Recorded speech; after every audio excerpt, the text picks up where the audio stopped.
the little record button here, and we are rolling.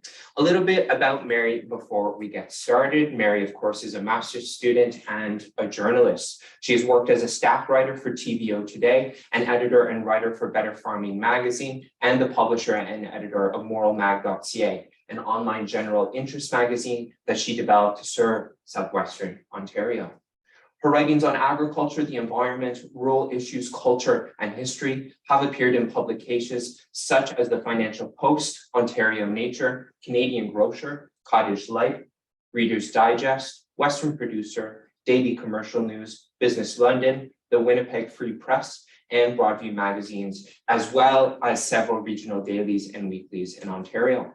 Mary has earned more than 25 provincial, national, and international journalism awards and honorable mentions from organizations such as the Canadian Association of Journalists, the Canadian Business Media, the International Federation of Agricultural Journalists, the Canadian Farm Writers Federation, the North American Agricultural Journalists, the American Agricultural Editors Association, and the Ontario Library Association.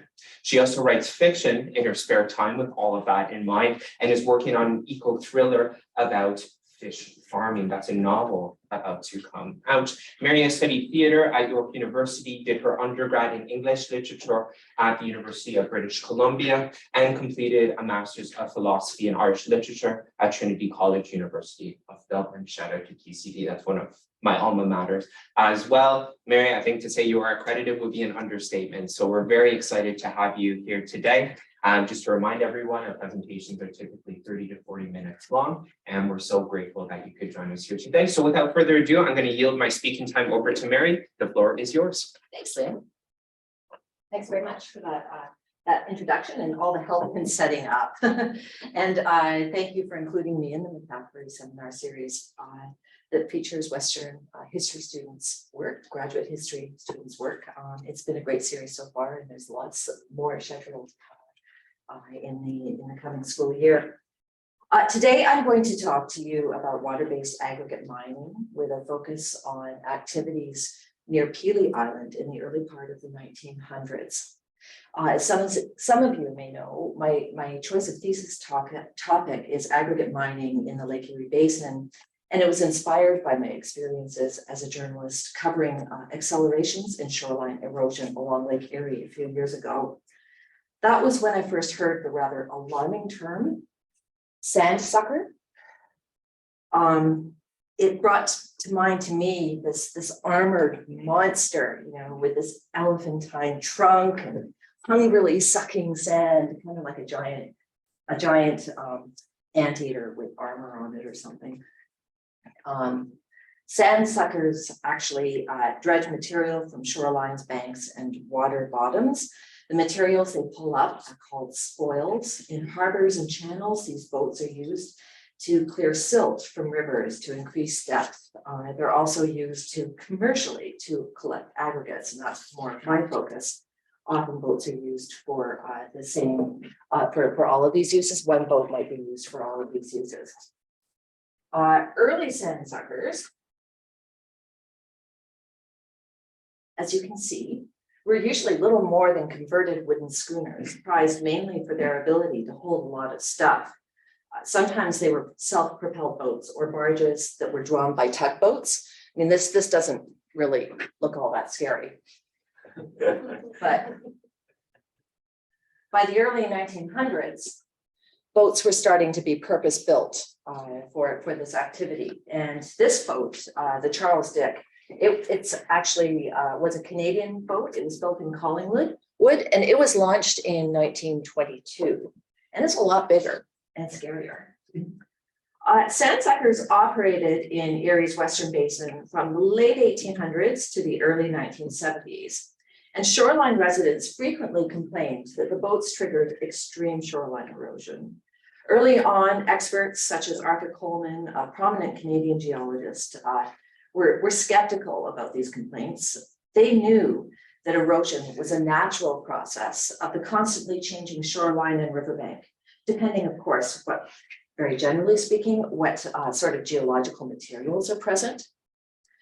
By the 1970s, however, scientific investigation had begun to reveal that sand sucking had a lasting impact in some points of the Lake Erie Basin.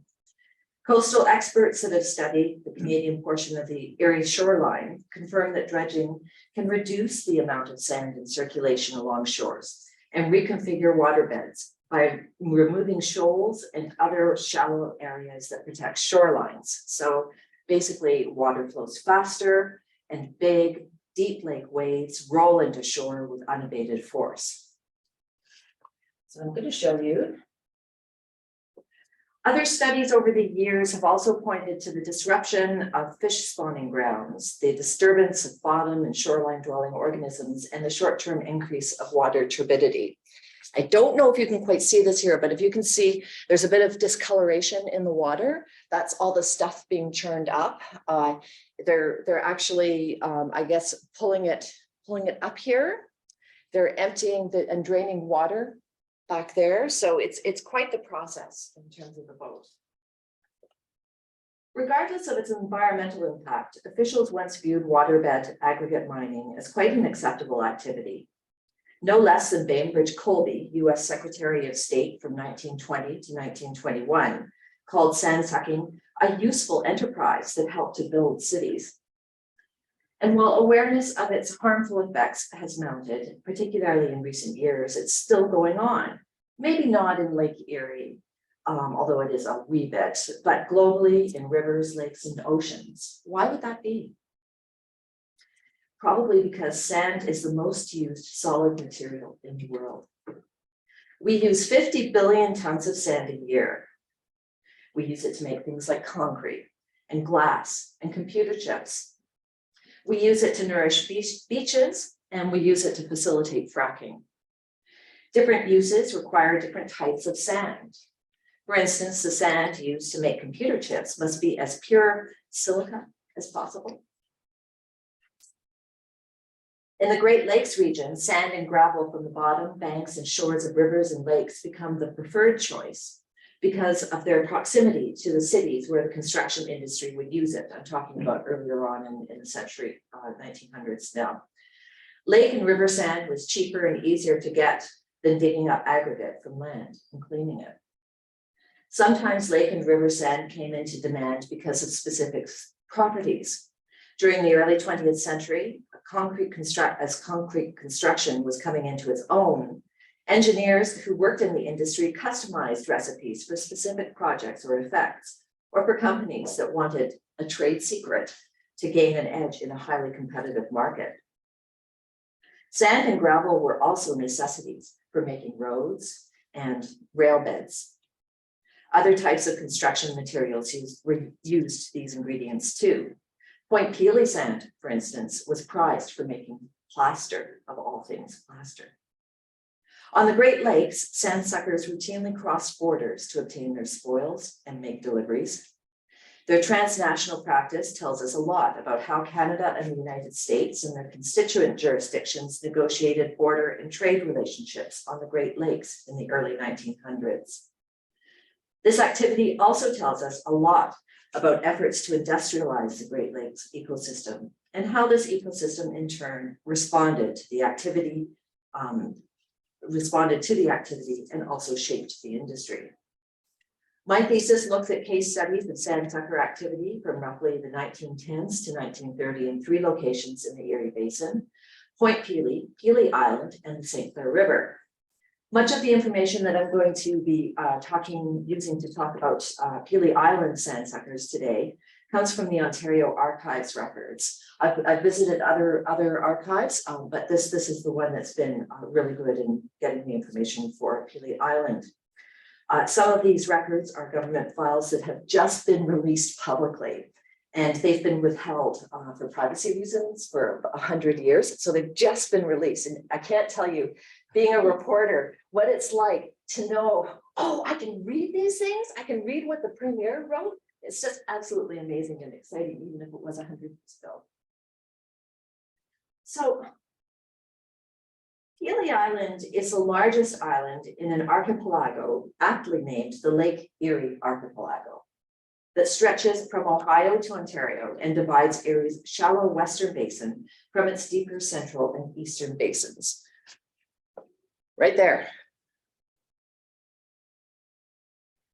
The archipelago contains 22 islands, such as Kelly's Island, the three, Bass Islands, north, middle, and south, and others of much smaller size. Pelee, 14 miles south of Leamington and 9 from Point Pelee, is often mentioned as Canada's southernmost land. Actually, it's not. That title goes to teeny tiny middle island, which is right there. And it's roughly 1.5 miles south of Pelee Island and only a few hundred feet away from the border between Canada and the United States. Again, speaking very, very generally geologically, this archipelago is made up of limestone and features many deposits of gravel and sand that make up shoals and spits and beaches. It's also important to note that the archipelago is a stop for 2 major migratory flyways for Ontario songbirds. Many First Nations counted these islands as part of their territory. These included, and they're not listed in any order, the Potawatomi, Ottawa, Ojibwe, Wendat, and Seneca. Today we recognize Pelee as the ancestral territory of the Caldwell First Nation. Early French explorers are who gave us its present day name, and Pelee means bear. How Pelee Island became Canadian territory is actually quite murky. This complicated past may have contributed to shaping the Ontario government's approach to the Sandsucker situation of the 1910s and 20s, which is why I'm touching on it here. In 1788, Thomas McKee leased the island from the Ojibwe and Ottawa First Nations. If McKee's name is familiar to you, it's likely because his father, Alexander, was the Deputy Superintendent General of Britain's Indian Affairs Department. And in 1790, he negotiated Treaty 2 with the Potawatomi, Ottawa, Ojibwe, and Wendat nations. This treaty placed most of what we now call today Southwestern Ontario into British hands. The younger McKee negotiated a 999-year lease for the island for his own use in exchange for an annual payment of 3 bushels of corn or its equivalent, which some accounts suggest that he subsequently did not pay. William McCormick bought the island for $500 in 1823 from McKee's son. After McCormick died in 1840, a family dispute arose over island ownership. His oldest son, Alexander, seized most of the property, and at Alexander's death in 1854, it was revealed that the Caldwell First Nations had never ceded the island to the British. So the McCormicks actually didn't possess any legal title to the island at all. With the assistance of the newly minted Ontario government, the McCormick family went to the courts and obtained a patent in 1867. However, that was conditional on all First Nations interested in the island being extinct. And the federal government was actually not convinced that this was the case, and it clearly wasn't the case, and the government was quietly not convinced. But still, they had kind of this informal patent. And so the family and the provincial government proceeded as if the title was authentic. Settlement and development of the island progressed, inspired by developments on the islands to the south, where tourism and farming, including grape growing, which we were talking about earlier before this, I had gained momentum. Quarries briefly emerged at some point in the 1800s, and one of these supplied limestone blocks to build one of the iterations of the Welland Canal. Several Erie Islands had become tourist attractions by the mid-1800s. Pelee Island, too, drew the interest of tourists looking for a rural retreat. In the 1870s, it became home to the Pelee Club, a recreational fishing club that occupied the island's north end, as well as at least 2 hotels and a boarding house. Farming, though, was the primary economic focus. And by the end of the 19th century, burley tobacco used for cigarettes was Pelee's principal crop. Farmers also grew things like corn and wheat, and to a lesser extent, soybeans and potatoes and so on. Commercial fishing was another common form of income. The island's population remained really small. At the turn of the century, it still hadn't broken 1,000 people. Pelee might occupy Canadian waters, but Islanders' connection to the United States arguably has been its most significant formative influence. Many of its first white settlers came from the US. The island's fishermen sold their catches in Sandusky, Ohio, and that fishing club on the island's northern tip. 25 American shareholders had each put up $1,000 to form it. I'm just going to show you. This is a hand-drawn map that I dug up in the Ontario archives. I'm sorry for the quality, it's just snapped by my camera phone. Even the island's reputation as an agricultural powerhouse owed its existence to the efforts of two Ohio men, Lemuel Brown, a dock builder, and Dr. John F. Scudder, the owner of Electric Medical College in Cincinnati. Together, the two men bought Pelee's big marsh in the center and the surrounding wet timberland for $2 an acre. So big marsh, if you kind of look in around here, you'll see something that says big marsh, and you'll see that it's like most of the island. It's certainly a good chunk of it. Working with the township, they cut canals through the marsh, dug ditches to channel the water into the canals, and built pumping stations to empty the marsh water into the lake. In all, they spent about $200,000 to reclaim an area that was about 6,200 acres. This area was nearly 2/3 of the island's farmable area, total farmable area of about 10,000, 11,000 acres, somewhere in there. And it relied on 5 pumping stations to keep the water out. So if you look kind of around the edges of the map here, you'll see little points where it says it's got names of pumping stations. That was all to keep the water out of the marshes. There were 3 big marshes on the island. And that cost the township $6,000 a year to keep those pumps running. Islanders, therefore, saw a very prosperous future ahead in agricultural production, despite their offshore location. But as the 19th century dissolved into the 20th, severe erosion began to appear along portions of the island's shoreline. It was so bad along the southwest shore by 1904 that the township agreed to pay $350 to build 5 30-foot-long protective cribs. Grave danger of water flooding the whole marsh, say township records from that year. In 1913, residents estimated the island had lost 2,000 acres from erosion. Pelee Island was disappearing, and residents were sure they knew who or what to blame. Sandsuckers operating near the shores of the island's most southerly point. This point, which is over to the left on the screen here, was at the time called Fishing Point. It's now called Fish Point. It's a sand spit, essentially, that once nearly reached Middle Island. Peregrine McCormick, one of William McCormick's sons, had owned it. And in 1896 and 1897, he applied to and received patents from the Ontario government for 2 water lot parcels surrounding the point.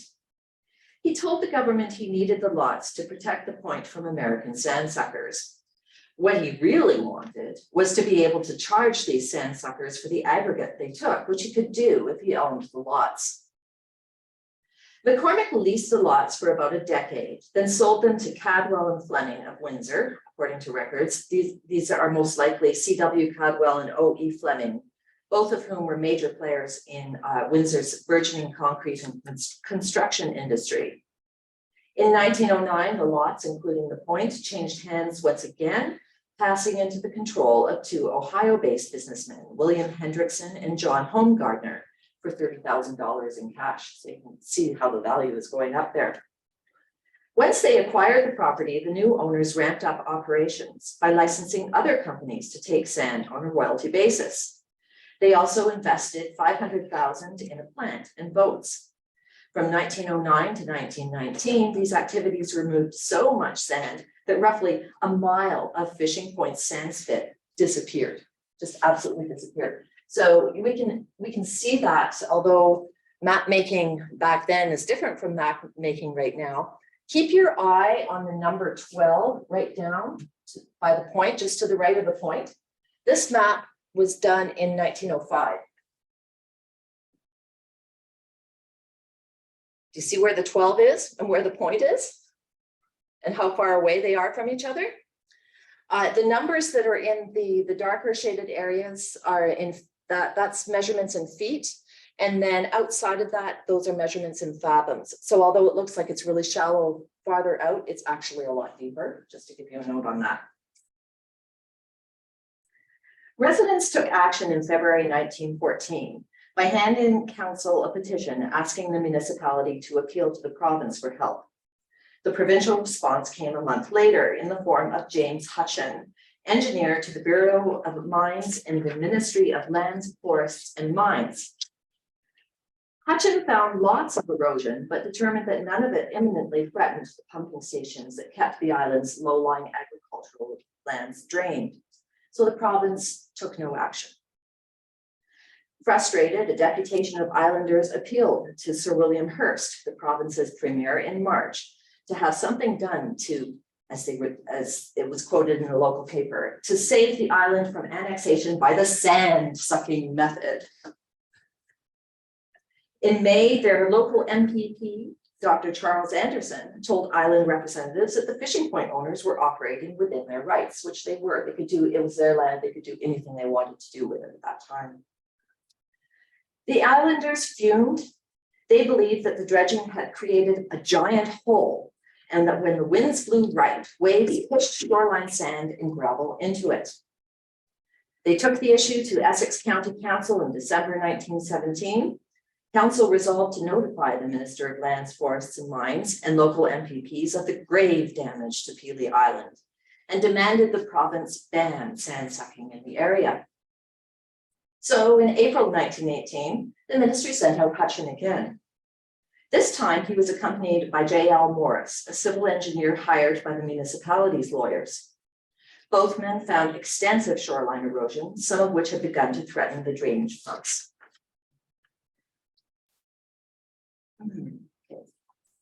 Morris agreed with the islanders' giant hole theory. He added to it a theory of swifter and therefore more erosion threatening currents occurring because of the loss of the long fishing point sandbar. He recommended that the province and the federal government chip in and shore up the island by financing the construction of several 100-foot groins. Groins are structures that are built out into the water to trap sand. Each groin would protect a mile of beach and cost $25,000 to build. 4, he said, would be needed along the west shore. Hutchin too expressed alarm, but he didn't think sandsuckers were solely to blame. The work of the sandboats at Fishing Point is no doubt responsible for the shortening of the point, he wrote, but other areas of the shoreline showed signs of long-term erosion, suggesting different factors might be at play. Yet he also recognized that the situation had become dire and preventative measures were needed. He suggested trying low-cost protections of a somewhat experimental nature to determine the most economical and effective way of dealing with the matter. But the township had its own ideas of what to do next. In February 1919, with the province's assistance, the township filed legal action against the American owners of Fishing Point. The case was put to the Supreme Court of Ontario and heard by Judge J. Lennox, who in February 1920 dismissed the action. Lennox determined that the township had not proven that the sandsuckers were to blame for the island's erosion problems. However, he did acknowledge that the islanders' belief about the impact of the sandsuckers was not irrational, and their attempt under the circumstances was not unreasonable. A change in provincial political governments in 1919 brought new support to the islanders' case. That year, Ontarians ousted the progressive conservatives of William Hearst and placed them with a coalition government of representatives from the United Farmers of Ontario and 11 Labour leaders. The unfortunately acronym named UFO championed the Pelee Islanders' sandsucker fight, and in May 1920, just 3 months after Lennox's decision, passed an amendment now to the 1914 Beach Protection Act. Anyone planning to dredge for aggregates now had to obtain a $100 license from the Department of Mines, regardless of who owned the water lot. Previously, boats working in Crown waters were the only ones that had been licensed. The licensing system closely resembled the one used to license on-land activity, with one key difference. Those applying for licenses on land had to go through several hoops to prove the material they planned to mine existed in the location they proposed to mine. In water, proof or no proof, provincial officials determined the areas where people could dredge. So as soon as the act came into effect, provincial officials refused the fishing point owners' licenses to operate their boats on their properties. Officials did, however, license the owners' boats to dredge at Dummy Island, a sandbar some distance from Pelee. The fishing point owners complained to James T. Begg, their Ohio House representative. Begg, who sat on the Committee on Foreign Affairs, bypassed all international communications protocol and sent Ontario Premier E.C. Drury a telegram just before the amended act passed in May. This is what he wrote: commercial relationship between two countries in past has been so satisfactory to both that I am sure no one in either country desires anything to happen that will in any way lessen that good spirit, which is pretty ominous. Begg bypassed formal channels again in August of that same year, earning a 3-page rebuttal from Drury, who intimated that at least one of the company owners had known about and benefited from McCormick's efforts to obtain the water lot patents from the government. And Drury wrote, "You are familiar with the facts in this case and therefore will understand me when I remind you that in basing your argument on a favorable decision of the Canadian courts, you are on debatable ground." Perhaps he was intimating that the province was prepared to revoke the patents on the grounds of fraud on how they were originally obtained. Bainbridge Colby, U.S. Secretary of State, was the next to argue the Sandsuckers case. The provincial actions were arbitrary and discriminatory, he asserted in an August 1920 letter to the British Embassy in Washington. The approach, he wrote, further appears to inflict severe losses and hardships on the American interests directly concerned and great inconvenience on those engaged in the building and construction industry in the region of Lake Erie, who rely on Pelee Island as the source of supply of building sand. As Pelee Island and the province prepared to appeal Lennox's decision, the U.S. letter-writing campaign continued. In January 1921, after learning of the appeal, Norman Davis, acting Secretary of State, demanded a copy of the decision as soon as it was available.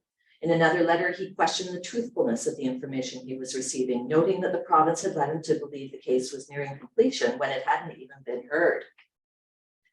In March 2021, the appeal court paused the case at the plaintiff's request. The Islanders asked for the pause because the provincial legislation had effectively curtailed the offending activity. But that decision by the court enraged American officials. "I cannot believe that it is the intention of the Canadian authorities arbitrarily to deprive American citizens of vested rights lawfully acquired, nor to subject them to undue hardship by suppression of a useful enterprise," fumed Charles E. Hughes, the newly appointed U.S. Secretary of State, in a letter to Sir A. Geddes, Ambassador of Great Britain. Knowing that the Dominion government could strike down provincial legislation within a year of its enactment, Hughes asked for it to intervene. The Dominion response finally came in July 1921, when the Privy Council endorsed the recommendation of Charles Doherty, Canada's Minister of Justice, not to interfere with the provincial legislation.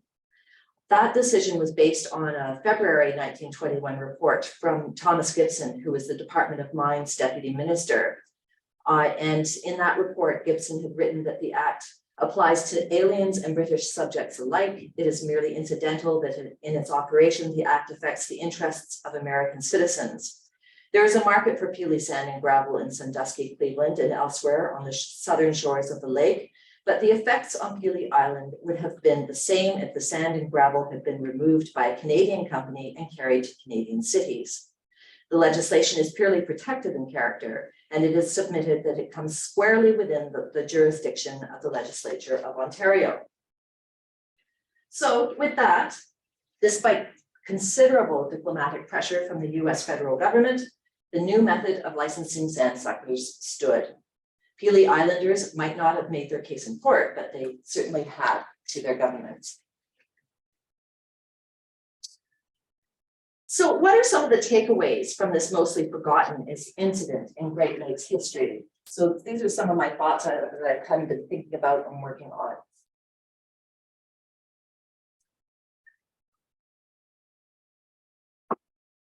For me, this situation calls to mind the claim of William Cronin, the US environmental historian, that people classify and divide the landscape based on type and use. Like any classification system, these conceptual groupings depend as much on what they are not as on what they are. So for instance, the city is a human-made environment where nothing wild exists. Conversely, the wild is an area untouched by human shaping hands. That's what we mean by those words. That's what comes into our minds. Cronin argues that the landscape components shape each other and share pasts, but that the conceptual divisions obscure these relationships. I'm thinking maybe that modern thought has also produced a similar division in the waterscape.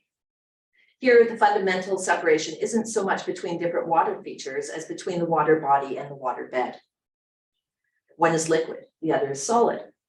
As a Quebec judge ruled in 1908, the bed of a body of water is, as he wrote it, land so long covered by water as to wrest it from vegetation. So it's land first.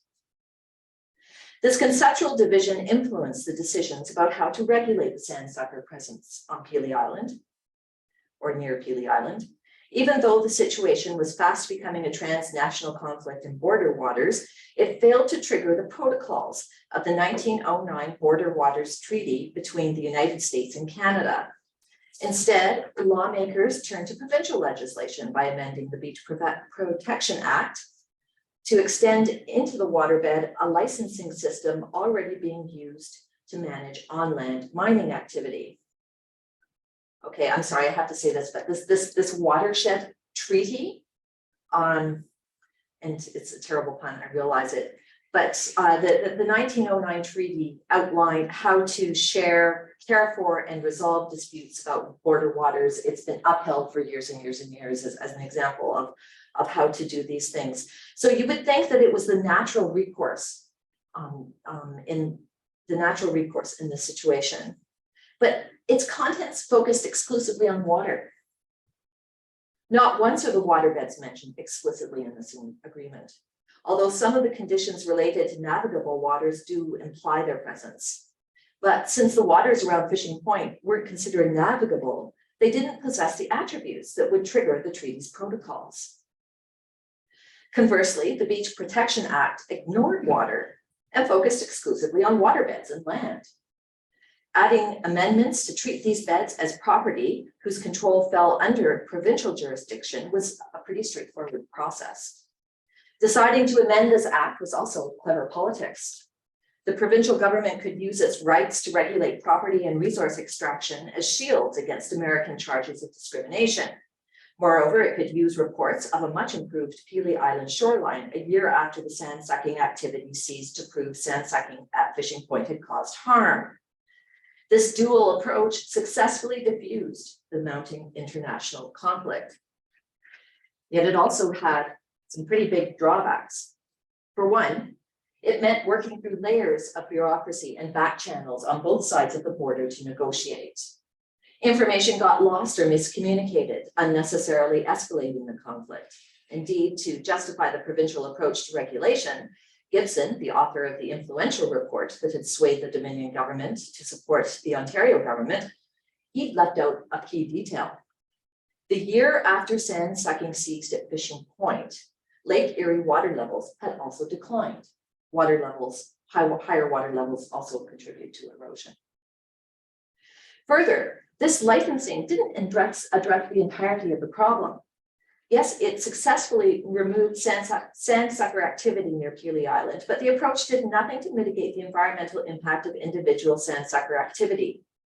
These boats continued to disturb waterbeds and disrupt aquatic life. They still contoured waterbeds in ways that could potentially affect water and sand circulation and exacerbate shoreline erosion. And moreover, this approach hinged on the concept of property ownership, and the question of who owned the island had been a point of contention since early white settlement. At points throughout the 19th century, the federal government had acknowledged the Caldwell First Nation had not surrendered the island to Dominion control. But by the end of the century, the government was changing its tone. And government officials claimed that the 1867 McCormick case and other late century developments had put the island firmly within Canadian jurisdiction.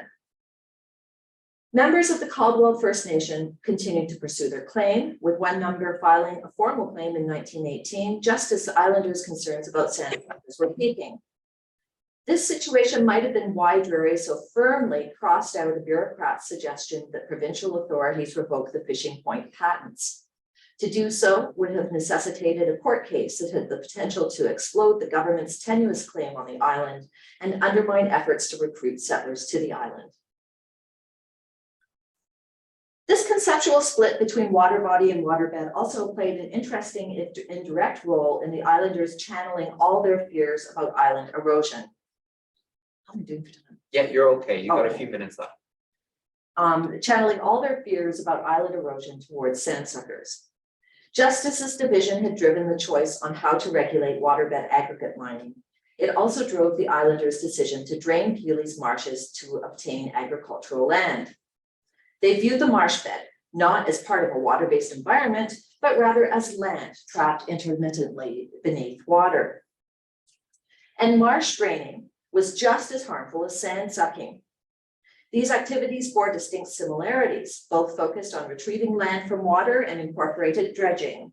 Both also involved draining and disposing of water. They even relied on similar technologies to divide solids from liquids or land from water.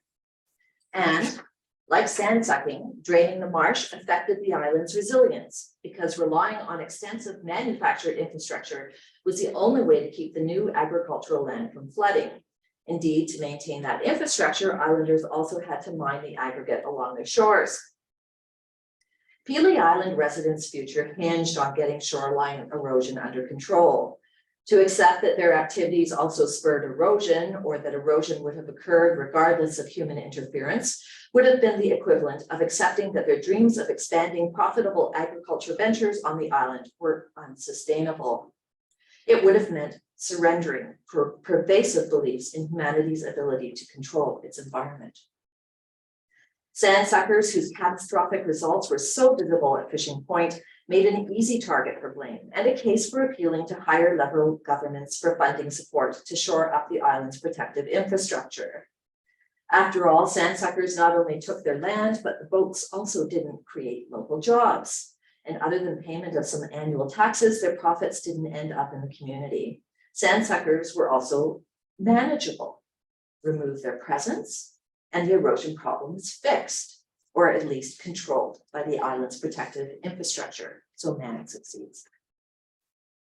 Even though the financial case for vilifying Sandsuckers would have been evident to many, some found that the degree of vilification was disproportionate to the situation. 10 years later, Arthur Coleman, the noted Canadian geologist, was shocked at how Islanders and others in Erie's western basin had fixated on Sandsuckers as a cause of all erosion woes to the point of ignoring their own potential contributions to the problem. Could there be a symbolic dimension to public attitudes about these boats and their activities? Sandsuckers were certainly the products of industrialization. Many accounts describe these boats as plants. Crews were large. 30 men ran the Charles Dick, for instance, and it would be, when it was out on the waters in the Great Lakes, it was out like for the whole season. It would stop in. It could even self-unload, which Sandsuckers were the first in the Great Lakes to be able to do that. That's where that technology for the Great Lakers came from. So, but for those on shore, these boats represented the worst of industrialization's effects without any of its benefits. Working so near shores, they were visually intrusive. They made landforms disappear. They stirred up water. One imagines that they must have been incredibly noisy while operating. In an urban context, these sorts of problems have become routine and to some degree tolerated and accepted. But as the 20th century progressed, the rural environment was increasingly regarded as a refuge from the noisy, crowded, and smelly city environment. Sandsuckers brought the worst of the city, not into the wilderness and out of sight as land mining had done far, far away up north, but rather to the gently populated lake country. This lake country was the same one that city dwellers sought to obtain respite from hectic city life. The waters these boats occupied were the same ones that tourists yearned to gaze at while visiting a beach, believing that meditation on the heave and the fall of the waves and the horizon beyond would rejuvenate their spirits. In short, sandsuckers were the antithesis of the growing industry of tourism that was happening in these areas. Finally, it's important to recognize that the Pelee Island sandsucker panic took place at a time of considerable trade tension between Canada and the United States. At the same time that the Drury government was dealing with the sandsuckers, it was also dealing with pressures to loosen tariffs on pulpwood lumber. In border communities, resentment brewed over retaliatory American tariffs. Just a few years before the sandsucker crisis erupted, Essex County farmers complained about American tariffs on Canadian-grown tobacco and wanted the federal government to increase its tariffs or ban American tobacco. So perhaps this is a bit unsurprising, but residents along the Canadian side of Erie's Western Basin linked the sandsuckers' intrusive industrial urbanity with an anti-American sentiment. This joining can be seen in particular in the Ontario Historical Society's April 9th, 1920 passionate appeal to the provincial and federal governments to rescue Pelee Island and Point Pelee, these areas that the society termed as these fertile historic landmarks and their worthy patriotic inhabitants. So they wanted them rescued from the exploitation of foreign profiteers. What happened near the shores of Pelee Island affected how Ontario managed mining activity in waterbeds, even though concerns about sandsucker interference in a morphological relationship between water and waterbed had prompted government action. The controls that were introduced depended on the understanding that waterbeds were separate and independent from the waters above, and the government could manage these beds in the same way as it managed land. The perception of waterbeds as land was not new, exemplified by the decision to grant Peregrine McCormick the fishing point water lots that triggered the sand-sucking dispute. But new layers of legislation reinforced the division between waterbed and water body and extended a complicated land-based management system into an aquatic environment. In the short term, this approach helped to limit sandsucker activity, but not necessarily the destructive effects of the individual sandsucker. Nevertheless, by successfully limiting activity and covering up other possible explanations for erosion, the Ontario government reinforced the belief in man's superiority over the environment. If need be, humanity could manage, and through strategies such as shoreline protection, even eliminate the normal environmental process of water-based erosion. Research in future decades would reveal the futility of this belief. Shoreline protection was and is no antidote, and indeed it was part of the problem, as some experts noted at the time, even as others suppressed these findings to advance political ends. Meanwhile, on vulnerable Pelee Island, residents had packed their eggs into the basket of agriculture, and after the expensive land engineering, there was no going back. So to save their futures, they fashioned a powerful and enduring symbol of the dark side of industrialization that soon became associated with anti-American sentiment. This understanding of sandsucker activity on the Canadian side of the Great Lakes would persist well into the 20th century and peak again in the early 1970s, but that's another story. Thank you.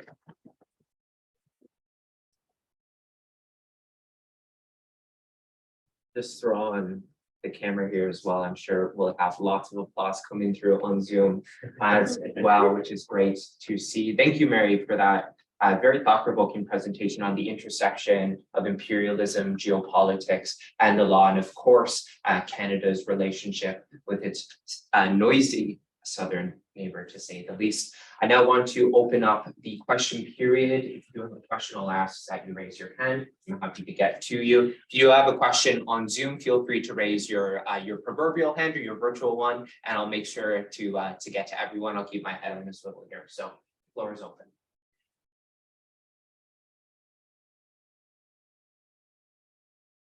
Sean. Yeah.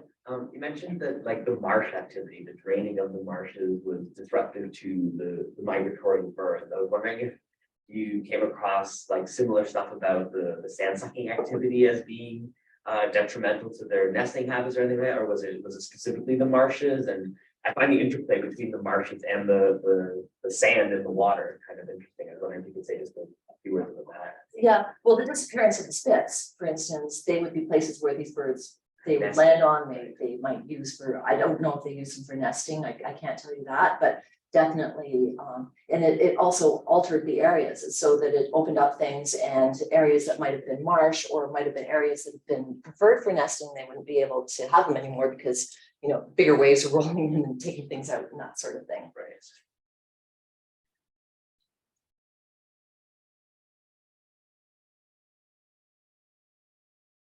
Professor Roach. I was interested in Mary, and thank you for your lovely presentation. Really enjoyed it. I was interested in the aesthetics and tourism industry that you are describing as intersecting with this research and the concerns of contemporaries. Did they vocalize that, and in what form?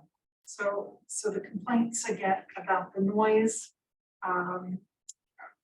is this something that you're connecting the dots, or do you have a source base where in newspapers or complaints to local government they're arguing about noise or the aesthetics, that it's ruining the lake experience? So the Ontario Historical Society resolution was a key piece of evidence there, because they were talking about the heritage that was contained both on the island and on Pelee Point. This was a time when Point Pelee was becoming a national park, and there were it was increasingly being used by tourists. So definitely we saw that kind of pattern happen at that point in time. And then farther along, as you watch this attitude towards sand sucking, especially along the shores of the Western Basin, complaints from cottagers start coming in, and they become quite involved in trying to ban their activity.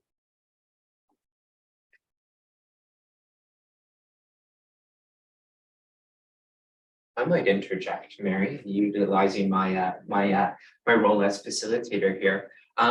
Is there still sand sucking going on in and around Pelee Island to this day? And are there continuing talks about ensuring that no further erosion occurs to the island, as we've seen the shorelines from the maps you provided have receded exponentially?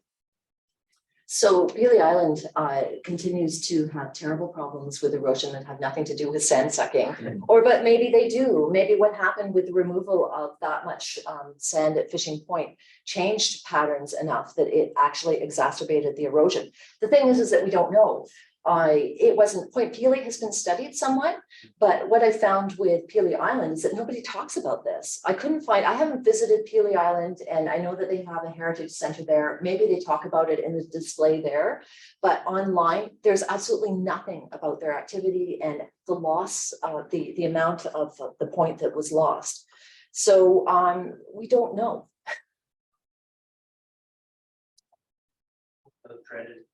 Comment one of the questions, but one of the things I really enjoyed about this talk was it's kind of two metaphorical opportunities here, and one of them is Middle Island notwithstanding, the idea of Americans eating away at the most southern point in Canada, basically making Canada a more northern nation. I love that image. And the second one, the more meta of you at the Archive of Ontario coming upon newly available sources and kind of sand sucking.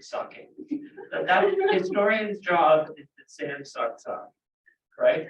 I just love that image in terms of scarfling up sources. That's actually how my brain feels right now. In so many different documents and letters. And I tell you, just looking at how the whole process of how they communicated between countries, like the formal process of letters getting forwarded to one person, getting forward to another person, getting forward to another, you wondered how they ever got anything done.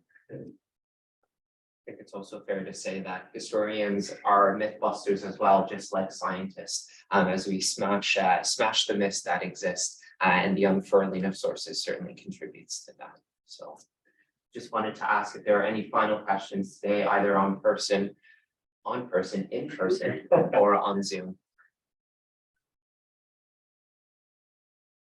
Okay, Mary, looks like you're off the hook. Can everybody please join me in a round of applause? Thank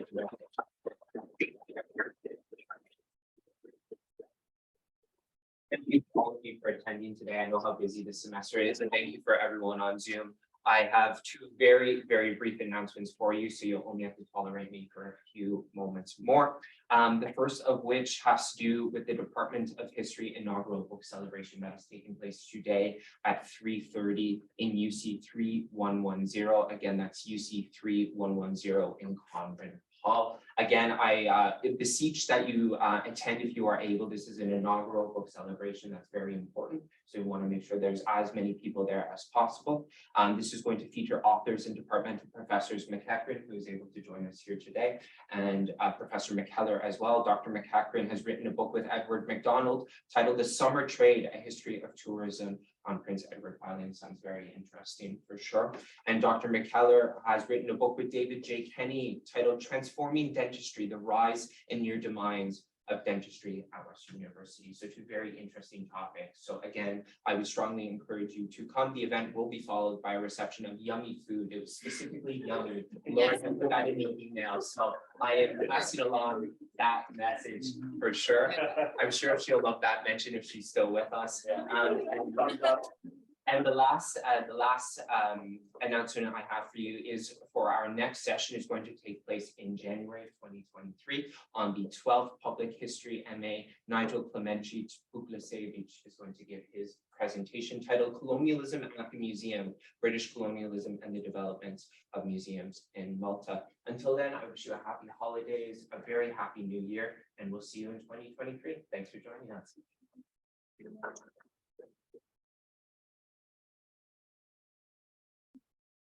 Oh, absolutely. I thought it was so long.